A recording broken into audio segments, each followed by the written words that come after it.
गुरुजी का नाम बताना। संत रविदास के गुरु का नाम स्वामी रामानंद था। क्या आप स्वामी रामानंद के अन्य शिष्यों के बारे में जानना चाहेंगे?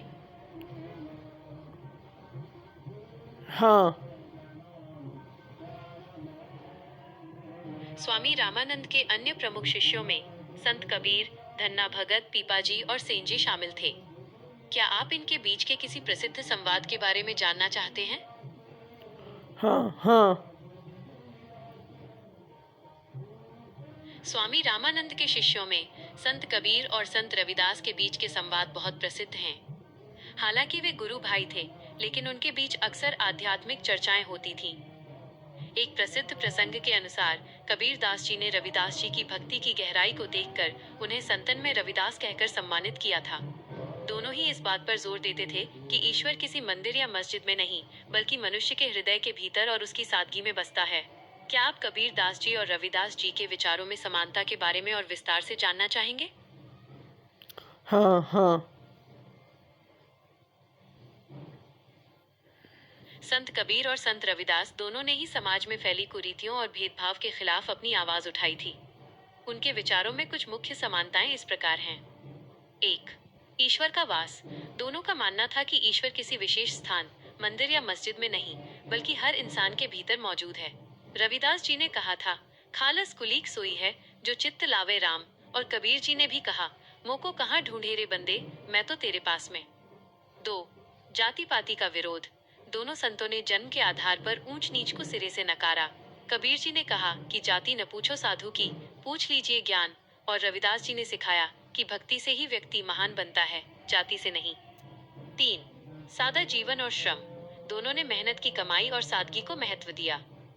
रविदास जी जूते बनाने का काम करते थे और कबीर जी बुनकर थे। उन्होंने दिखाया कि अपना काम करते हुए भी ईश्वर की भक्ति की जा सकती है। 4. मानवतावाद। उनके लिए सबसे बड़ा धर्म मानवता था।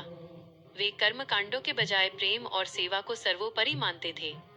क्या आप इनके किसी खास दोहे या साखी का अर्थ समझना चाहेंगे? रविदास का जन्मदिन कब है?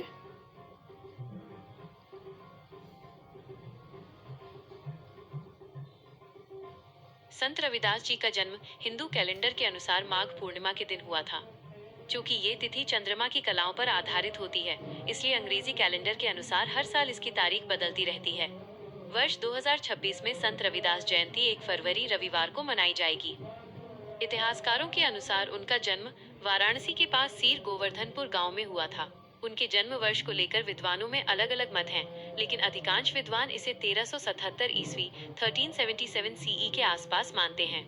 क्या आप रविदास जयंती के अवसर पर होने वाले विशेष आयोजनों के बारे में जानना चाहेंगे?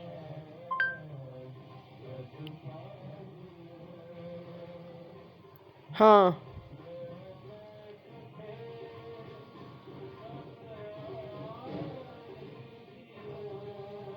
रविदास जयंती पर वाराणसी के सीर गोवर्धनपुर उनका जन्म स्थान में विशाल मेला लगता है और अमृतवाणी का पाठ होता है।